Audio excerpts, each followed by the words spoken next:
Lord is trustworthy and faithful in all that he does.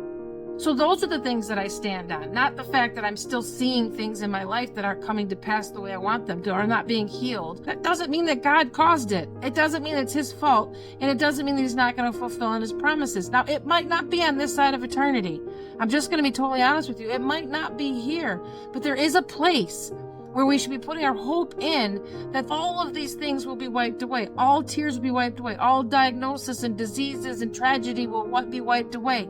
There will be no pain and brokenness there. There's no spiritual warfare there. There's no enemies and unclean spirits that operate in the kingdom. So I can put my hope in that. I can put my hope in an eternal God, that his word stands true and it's never going to change. That's how you get through a difficult circumstances, because that's what you're fixing your mind on. You're not fixing it on the things that fall away in this world. You're not putting it in the hope of a human being that does change their mind, that it does lack integrity. I bet there have been times in your own life that you've not kept your word, that you maybe even have lied, or maybe you've let somebody else down, because we're human beings and we are going to do that. So we can't put our hope in people, not even your spouse, not your children. You put your hope in God.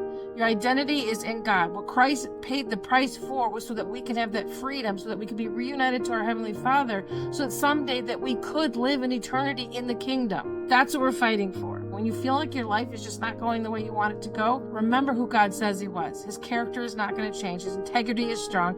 You can put your trust and faith in him. He will fulfill on the promises that he says that he will.